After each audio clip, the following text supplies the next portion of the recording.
सबसे महत्वपूर्ण बात यह है कि प्रभु यीशु मसीह को जानने के लिए उन शिक्षाओं को जानना बहुत जरूरी है जो प्रभु यीशु मसीह की हैं।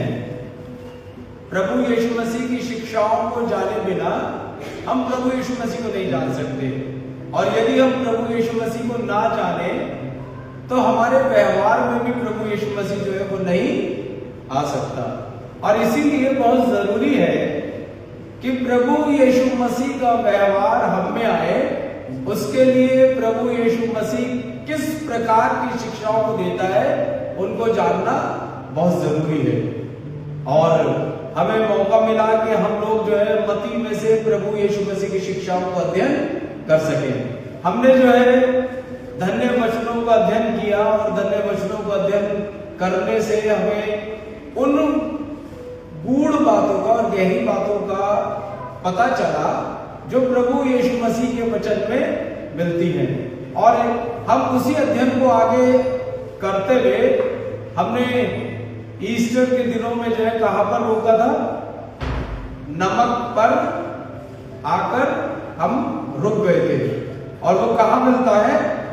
मत्ती रचित सुसमाचार उसका 5वां अध्याय और उसके 13वें पद में हमने जो है यहां पर पढ़ा था, तुम पृथ्वी के नमक हो, परंतु यदि नमक का स्वाद बिगड़ जाए तो वह किसी भी वस्तु से नमकीन नहीं किया जाएगा, फिर वह किसी काम का नहीं, केवल इसके कि वह बाहर फेंका जाए और मनुष्यों के पैरों तले रौंदा जाए।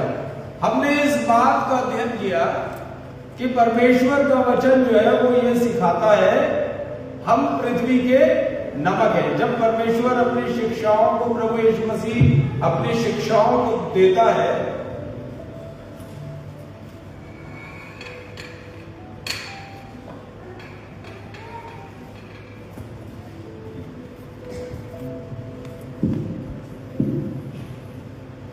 जब प्रभु यीशु मसीह अपनी शिक्षाओं को देता है तो उन शिक्षाओं में वो शिक्षा किसके लिए दे रहा है?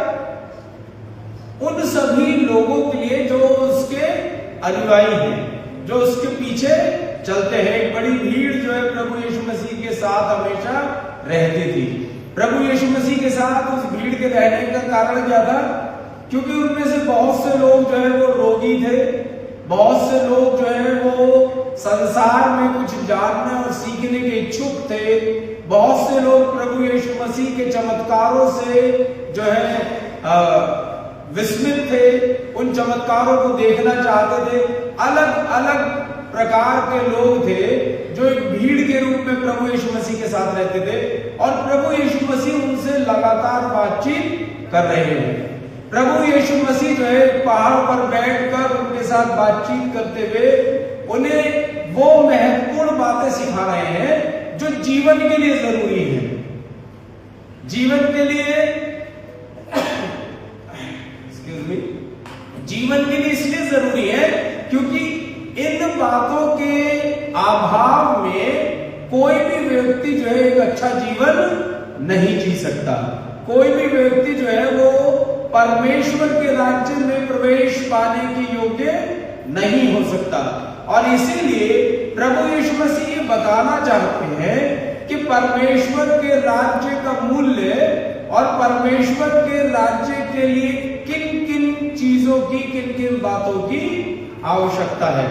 और इसीलिए प्रभु यीशु मसीह ने जो है धन्य वचन बोले, और अब जो है प्रभु यीशु मसीह जीवन के लिए महत्वपूर्ण शिक्षाओं को दे रहे हैं। प्रभु यीशु मसीह ये कहना है जो परमेश्वर के लोग हैं वो संसार में विशिष्ट प्रकार के लोग हैं।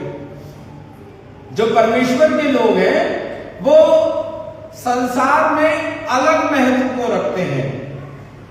उनकी क्वालिटी अलग है, उनका तौर तरीका अलग है, उनका सोचना समझना अलग है, संसार का जैसा नहीं है। आपको संसार में बहुत से लोग जो हैं वो एक सी सोच और समझ के साथ मिलेंगे, पर जो प्रभु यीशु मसीह के लोग हैं उनकी सोच संसार की सोच से बिल्कुल विपरीत है। सोच से बिल्कुल अलग है। और इसीलिए प्रभु यीशु मसीह की शिक्षाओं को जानना प्रभु यीशु मसीह को जानने जैसा है। आप प्रभु यीशु मसीह की शिक्षाओं को जानोगे तो प्रभु यीशु मसीह के विषय में जान सकते हो। और इसीलिए बहुत जरूरी है कि हम प्रभु यीशु मसीह की शिक्षाओं को पढ़ें। आज जो पैसेज हम समझेंगे वो पैसेज है मत्ती रचित सुसमाचार, उसका 5वां अध्याय, उसके 14 पद से लेकर 16 पद तक। मत्ती रचित सुसमाचार, उसका 5वां अध्याय, उसके 14 पद से लेकर 16 पद तक। मैं आप लोगों के लिए इसको पढ़ देता हूं। यहां पर क्या लिखा है? तुम जगत की ज्योति हो। जो नगर पहाड़ पर बसा हुआ है वह छिप नहीं सकता, और लोग दिया जलाकर पैमाने के नीचे नहीं परंतु दीवट पर रखते हैं, जब तब उससे घर के सब लोगों को प्रकाश पहुंचता है। उसी प्रकार तुम्हारा उजियाला मनुष्यों के सामने चमके कि तुम्हारे भले कामों को देखकर तुम्हारे पिता की जो स्वर्ग में है बड़ाई हो। परमेश्वर अपने वचन के पढ़े और सुने जाने पर आशीष दे, आमीन। क्या कहता है प्रभु यीशु मसीह का वचन, परमेश्वर का वचन? कि तुम्हारा उजियाला लोगों पर चमके, जिससे तुम्हारे भले कामों को देखकर क्या हो?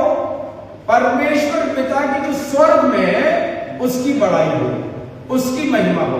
प्रमुख कार्य क्या है यहां पर? प्रमुख कार्य है परमेश्वर की महिमा। प्रमुख कार्य क्या है? परमेश्वर की बड़ाई। और प्रभु यीशु मसीह की शिक्षाओं का उद्देश्य भी यही है कि हमारे जीवन से प्रभु यीशु मसीह की और परमेश्वर पिता की बड़ाई हो, परमेश्वर पिता की महिमा हो। और इसीलिए प्रभु यीशु मसीह ने महिमा करने के लिए, कि परमेश्वर की महिमा कैसे हो, कैसे हो सकती है परमेश्वर की महिमा, इसके लिए प्रभु यीशु मसीह ने किस चीज की उपमा का इस्तेमाल किया? किस चीज की उपमा का इस्तेमाल किया? उपमा जानते हैं आप? हैं? अलंकारों में उपमा क्या चीज है? किसी के साथ किसी चीज की तुलना करते हुए उस चीज को, उस मतलब वस्तु को व्याख्यानित करना, उसको एक्सप्लेन करना। किसी भी जो है वस्तु को जब वो आपस में मेल खाती हो तो उनको आपस में एक दूसरे के साथ लेते हुए उसको एक्सप्लेन करना।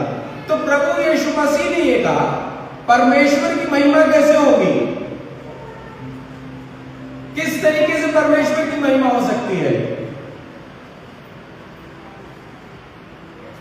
पैसेज में क्या लिखा है? क्या हो तुम? जगत की ज्योति हो। आप इतने साइलेंट मत बैठा कीजिए, आप जो पैसेज पढ़ रहे हैं उसमें उसको देखिए। वहां पर स्पष्ट रूप से लिखा है कि परमेश्वर की महिमा जो है वो हमारा प्रमुख कार्य है, और उस महिमा को करने के लिए जो उदाहरण है, जो रिजेम्बलेंस है, जो चीज से हमें मेल खाना है, वो क्या है? ज्योति है, यानी रोशनी है। ये रोशनी जो है ये क्या चीज है? लाइट क्या चीज है? ज्योति जो है वो क्या चीज है?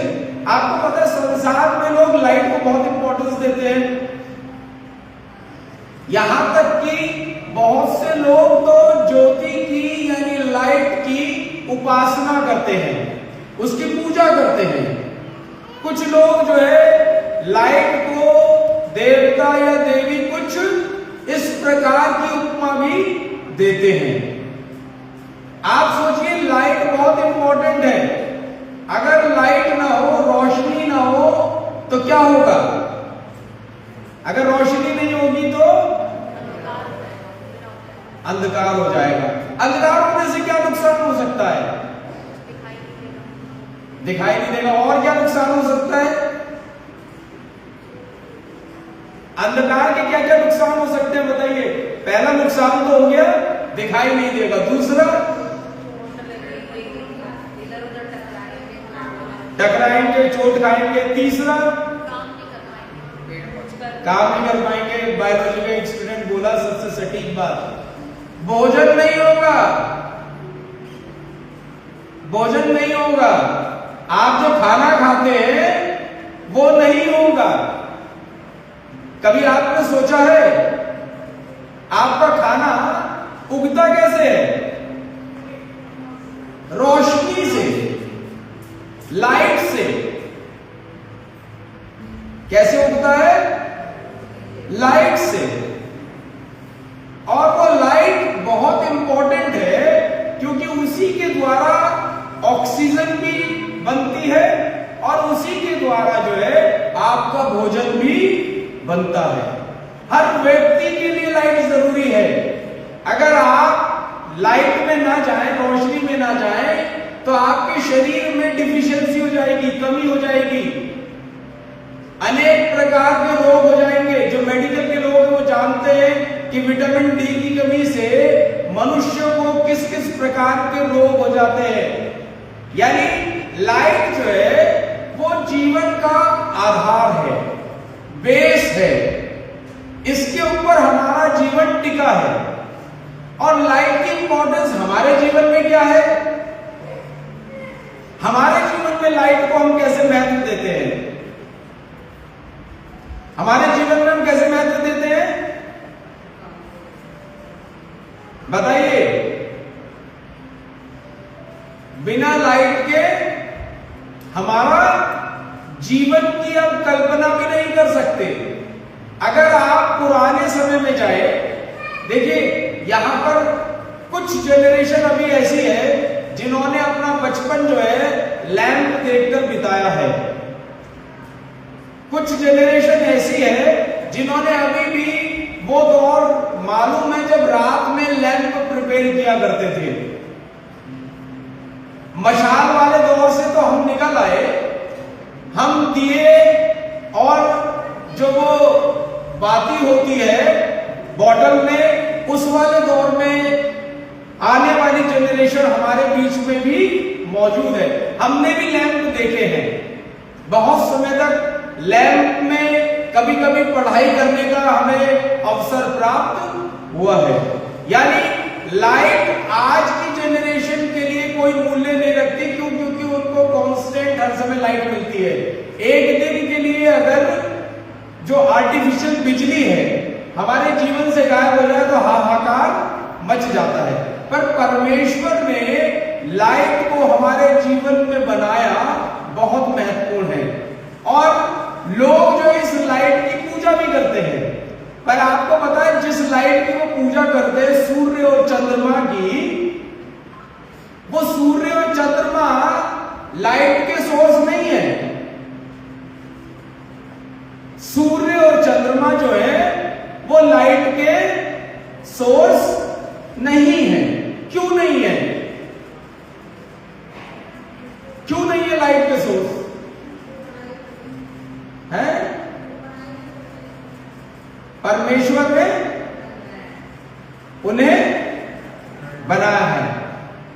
परमेश्वर ने उन्हें बनाया है। सूरज से रोशनी होती है दिन में, चंद्रमा से और तारों से रोशनी होती है रात में। पर अगर आप उत्पत्ति की कहानी को पढ़ेंगे तो वहां पर सूर्य और चंद्रमा चौथे दिन बने। किस दिन बने? चौथे दिन। पहले दिन क्या बना? लाइट, उजियाला। यानी उजियाला जो है वो इंपॉर्टेंट है, सूरज और चंद्रमा इंपॉर्टेंट नहीं है। बाइबल ये कहती है कि सूरज और चंद्रमा टल जाएंगे, पर परमेश्वर के मुख से निकला हुआ यह व्यवस्था में लिखा हुआ एक भी वचन और कॉमा जो है वो टलेगा नहीं। इसीलिए अभी हमने गुड फ्राइडे के दिन जो है क्या देखा था? जब प्रभु यीशु मसीह सलीब पर थे और सब काम पूरा हो गया, उद्धार का कार्य पूरा हो गया, तो प्रभु यीशु मसीह ने क्या कहा? पूरा हुआ। और अपने प्राण त्याग दिए। पूरा हुआ से मतलब क्या है कि परमेश्वर की व्यवस्था में कहा गया एक एक बिंदु जो है वो पूरा हो गया। यानी लाइट जो है वो सूरज और चंद्रमा से नहीं है, इसलिए प्रभु यीशु मसीह ने कहा सूर्य और चंद्रमा टल जाएंगे पर परमेश्वर का काम नहीं टलेगा, क्योंकि परमेश्वर ने सबसे पहले क्या बनाया?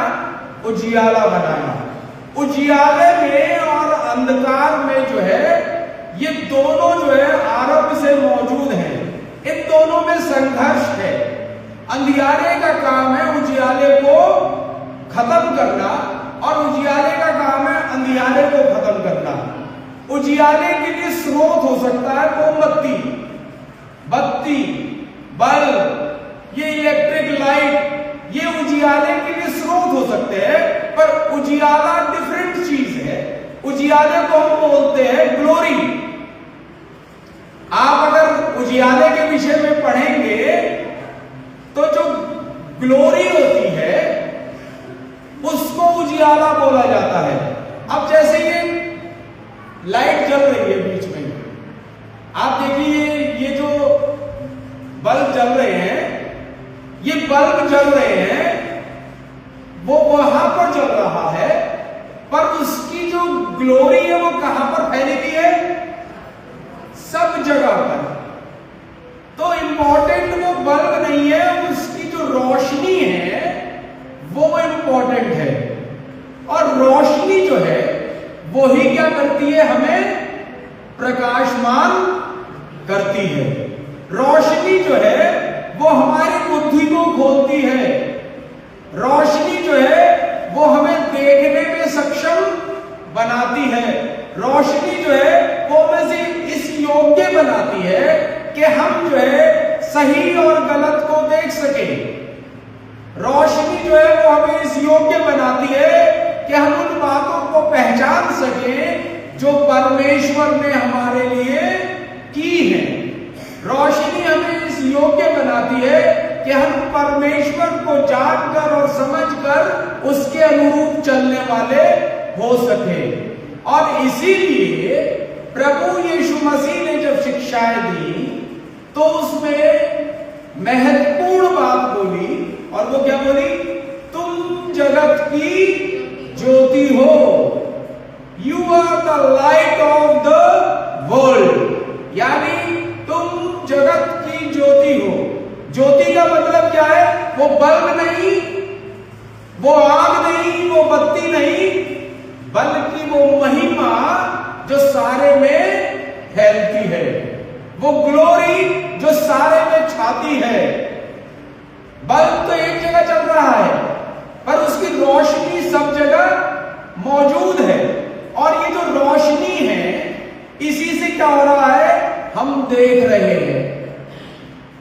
इस रोशनी से ही हमारा देखना होता है। आपको मैं एक बात बताना चाहता हूं। एक अंधा व्यक्ति प्रभु यीशु मसीह को देख और पहचान सका, और आंखों वाले फरीसी और सदूकी प्रभु यीशु मसीह को नहीं जान सके।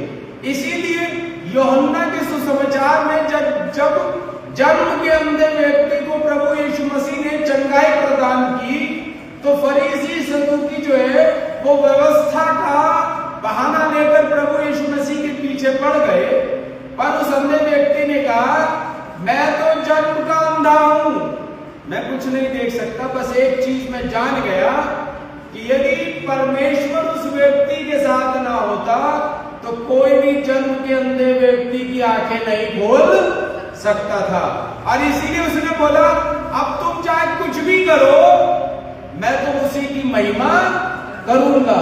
और वो उसके पीछे पड़े रहे, उसके पीछे उन्होंने कोट लगाई, सब कुछ किया, परंतु फिर भी जो है उस व्यक्ति की बंद आंखें जो खुल गई थी उसको पलट नहीं सके। और इसीलिए जब परमेश्वर की ज्योति, परमेश्वर की रोशनी हम में आती है तो वो हमें क्या कर देती है?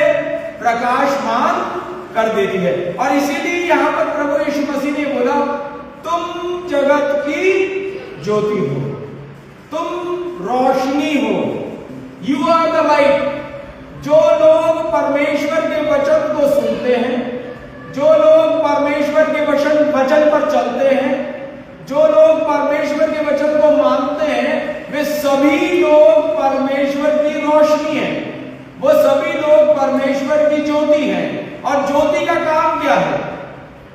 ज्योति का काम यह है कि वो प्रकाशमान कर दे, वो सब जगह प्रकाशमान कर दे। यहां पर प्रभु यीशु मसीह ने इस पैसेज में महत्वपूर्ण 3 बातों को बोला है। और वो 3 महत्वपूर्ण बातें क्या है? प्रभु यीशु मसीह ने कहा तुम जगत की ज्योति हो। उसके बाद क्या क्या चीज से रिलेट किया? जो नगर ऊंचे पर बसा हो वो छुप नहीं सकता। जो नगर ऊंचे पर बसा हो वो छुप नहीं सकता। क्यों? क्योंकि पहाड़ की चोटी पर बसा हुआ नगर सबको नजर आता है। इसका मतलब क्या है? इसका मतलब यह है कि यदि कोई प्रभु यीशु मसीह में है तो वो छुप नहीं सकता।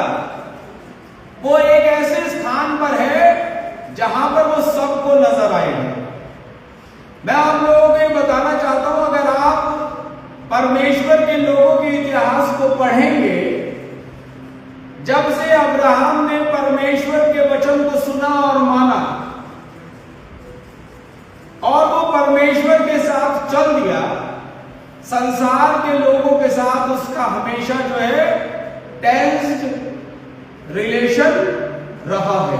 संसार के लोगों के साथ हमेशा उसका झगड़ा रहा है। लोग अब्राहम को जानते थे, लोग अब्राहम के परमेश्वर को जानते थे और लोग अब्राहम के परमेश्वर से डरते थे। अगर आप उत्पत्ति की किताब को पढ़ेंगे, अब्राहम के जीवन को पढ़ेंगे, तो आप इस बात को मान लेंगे। इजरायली जाति से हमेशा जो है संसार के सभी लोगों का जो है बैर रहा है।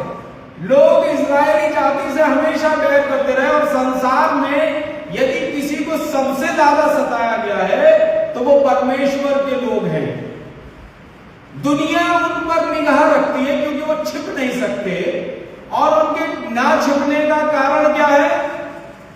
क्योंकि वो जिस परमेश्वर की उपासना करते हैं उस परमेश्वर के काम प्रकट होते हैं, उस परमेश्वर की बातें प्रकट होती है और ये संसार शैतान के नियंत्रण में है।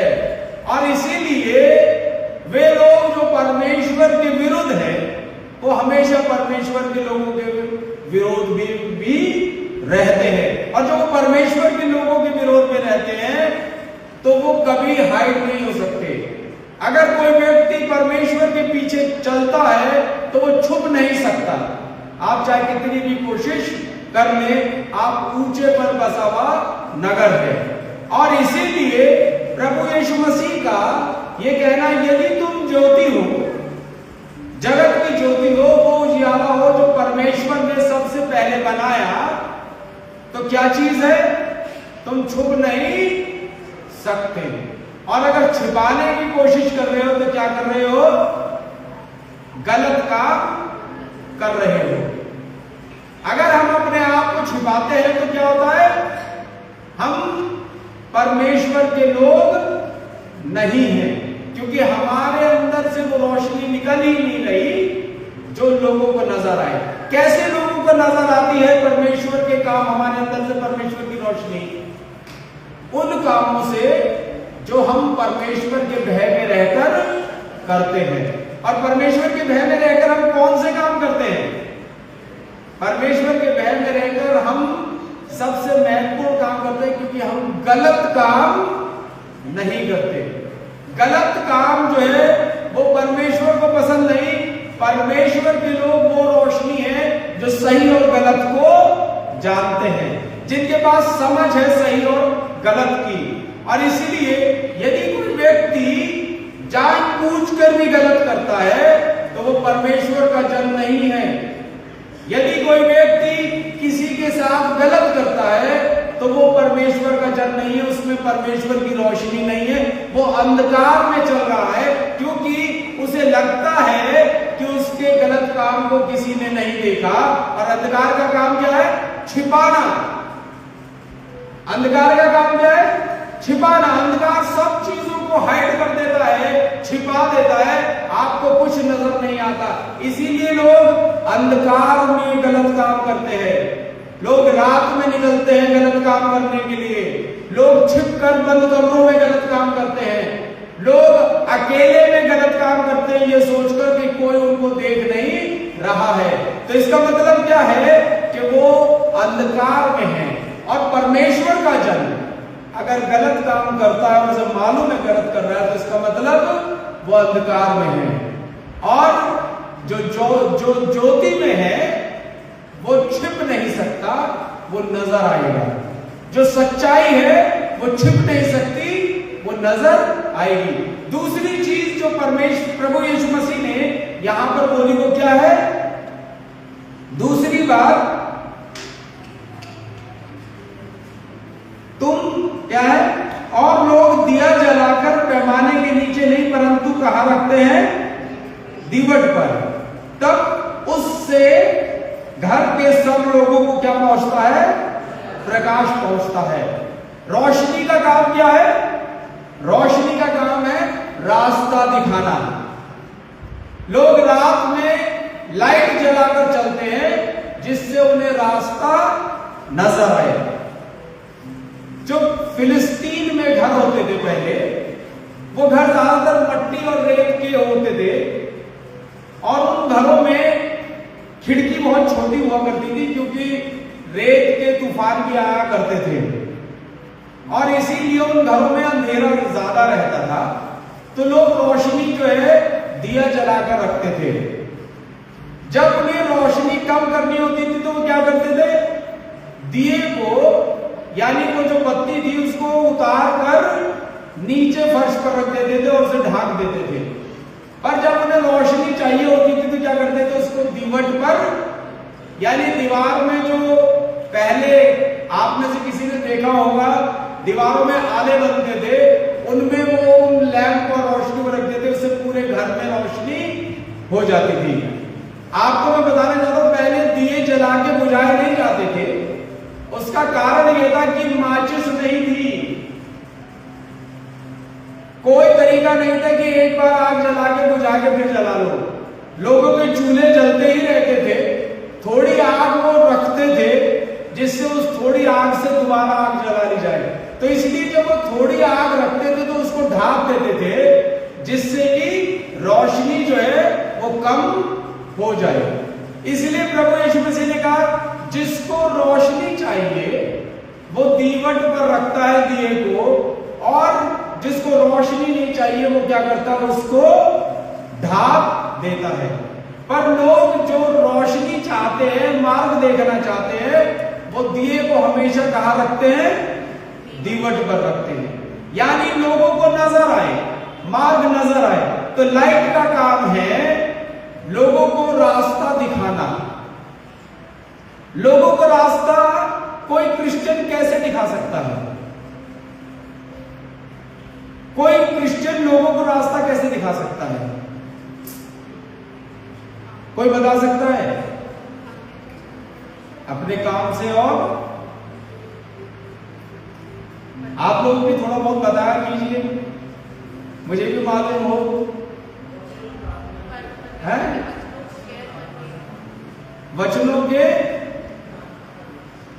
वचनों को सुनाकर या वचनों पर चलकर? हम में से कितने लोग हैं जो वचनों पर चलते हैं? सुनाने वाले तो बहुत हैं, चलने वाले कितने हैं? बहुत कम है। हम वचन सुनना और सुनाना बहुत पसंद करते हैं पर वचन पर चलते नहीं। कारण क्या है? वचन पर चलना बहुत मुश्किल है, और जब हमें ही मुश्किल जान पड़ता है तो क्या हम किसी को रास्ता दिखा सकते हैं? प्रभु यीशु मसीह ने कहा मार्ग, सत्य और जीवन मैं ही हूं, यानी मार्ग प्रभु यीशु मसीह है। और प्रभु यीशु मसीह पर चलना सबसे ज्यादा मुश्किल काम है। कारण क्या है? कि प्रभु यीशु मसीह के पीछे चलने पर बहुत ज्यादा गाली खानी पड़ती है, बहुत ज्यादा निंदा झेलनी पड़ती है, आपको बहुत धोखा भी झेलना पड़ेगा। आप जानते होंगे कि आपके साथ चलने वाला व्यक्ति आपको धोखा दे रहा है, आपको मालूम है, फिर भी आप मुस्कुराएंगे, फिर भी आप उसके लिए प्रार्थना करेंगे, फिर भी आप उसकी भलाई करेंगे। अगर आपको मालूम हो जाए कि आपके साथ चलने वाला आपको धोखा दे रहा है और आप उसके लिए जो है क्या करेंगे, गुस्सा करेंगे या उसके लिए प्रार्थना करेंगे? प्रभु यीशु मसीह के अनुसार तो अपने शत्रुओं के लिए क्या करनी है, प्रार्थना करनी है, अपने शत्रु को पानी पिलाना है, अपने शत्रु को रोटी देनी है। प्रभु यीशु मसीह के अनुसार तो हमें जो है ये सब करना है।